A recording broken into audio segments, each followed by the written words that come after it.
Um homem com um passado misterioso, com um nome real nunca revelado, com a posse de armas extremamente poderosas mantidas como anéis. O maior inimigo do Homem de Ferro nos quadrinhos da Marvel.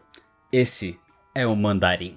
Mas antes de falar dele, se inscreve no canal se você ainda não é inscrito, já deixa seu like para não esquecer depois e me segue nas redes sociais. E agora sim, vamos para a origem. O Mandarim foi criado por Stan Lee e Don Heck, surgindo pela primeira vez na revista Tales of Suspense número 50 de 1964. O seu nome real nunca foi revelado. Conhecido só como Mandarim, ele se diz descendente direto do próprio Gengis Khan. O personagem foi apresentado como um maligno e poderoso líder chinês que vivia no seu castelo, envolto de mistério. Com a ambição de conquistar o mundo, ele possuía 10 anéis de enorme poder, aparentemente místicos. E por isso, o Homem de Ferro foi enviado para investigar o vilão a pedido do exército norte-americano.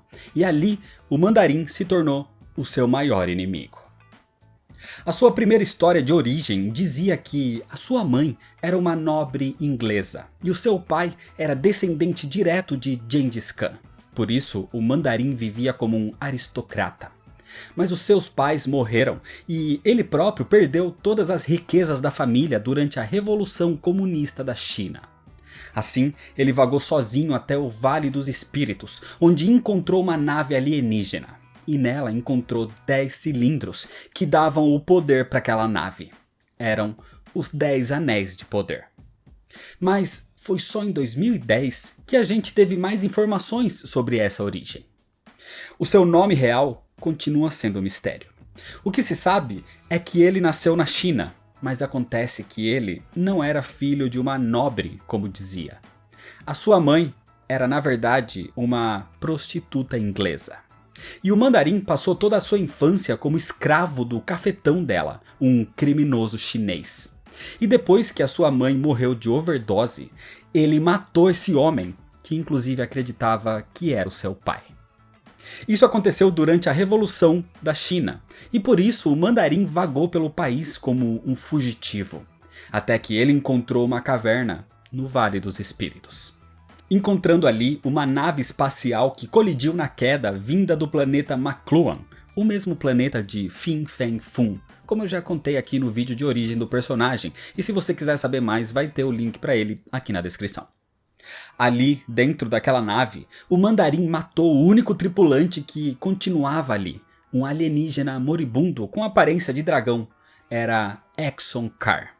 E ao investigar melhor o lugar, o Mandarim encontrou aqueles 10 cilindros de grande poder que faziam parte do motor. Objetos em formato e tamanho de anéis.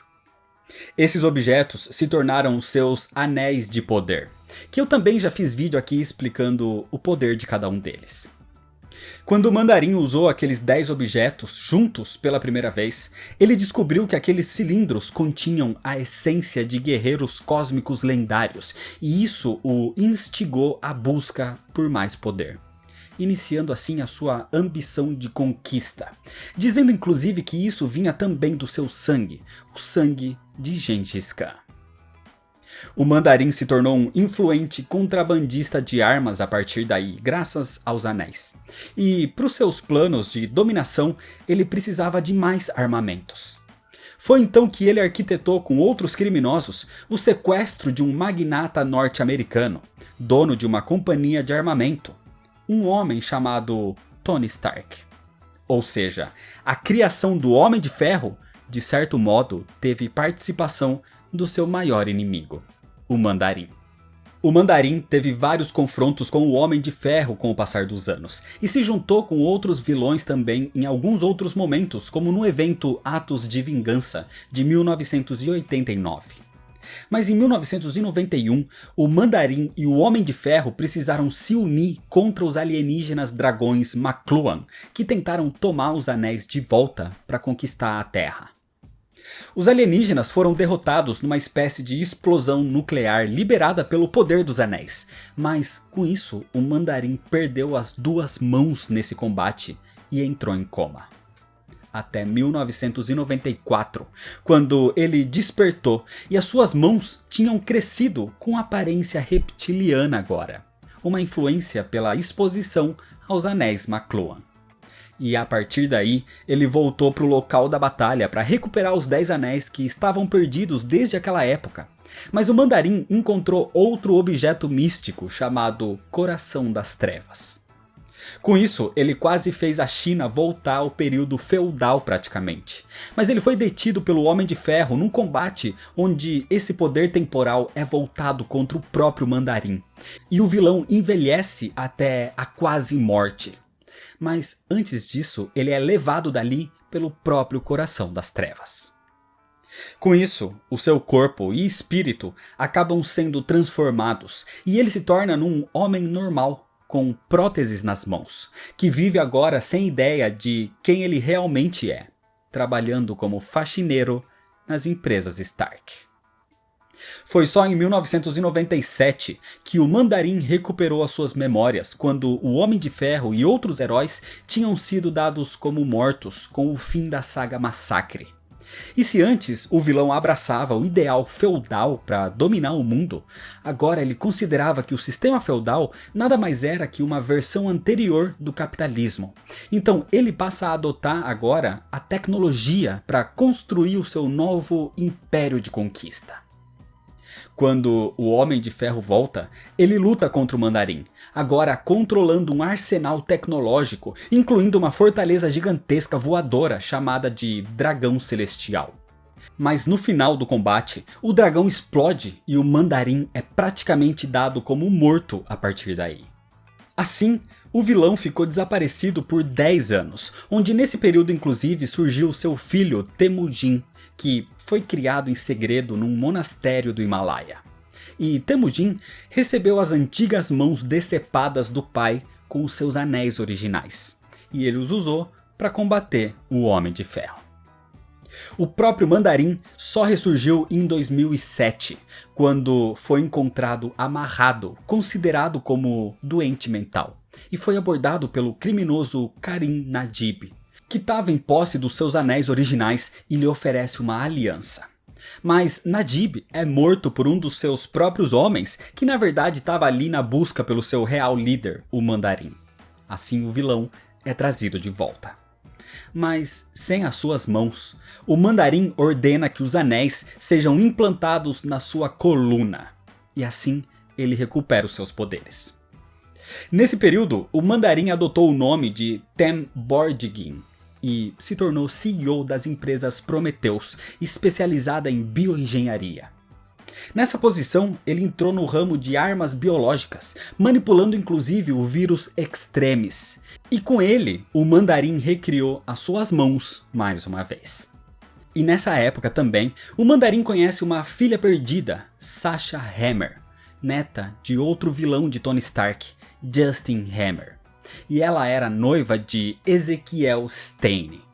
Então todos se reúnem numa grande família disfuncional, prontos para lutar contra o Homem de Ferro.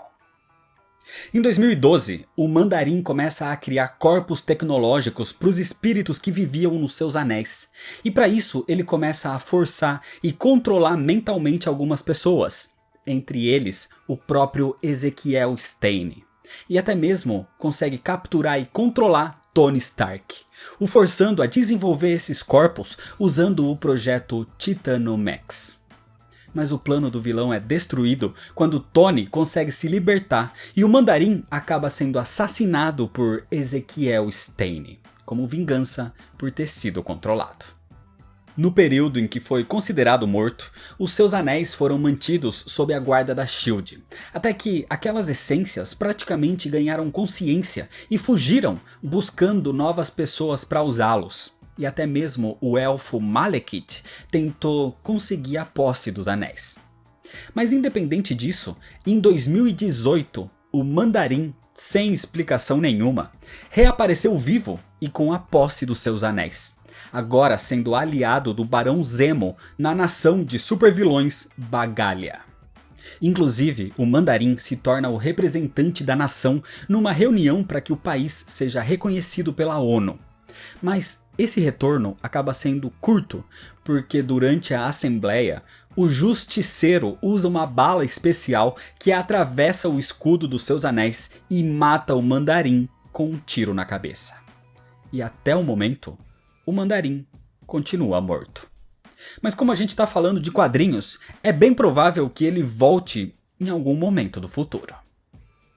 O Mandarim é expert em manipulação do próprio Ki, é especialista em várias artes marciais e tem uma inteligência de nível super gênio. Mas o seu grande poder vem dos 10 anéis, sendo que cada um tem a sua característica e habilidade única. Fora dos quadrinhos, o Mandarim já apareceu em várias animações, sendo só alguns exemplos como Iron Man The Animated Series, The Invincible Iron Man e Marvel Disc Wars. Nos jogos, ele também já apareceu em vários, sendo só alguns exemplos como Marvel Ultimate Alliance e Lego Marvel Super Heroes.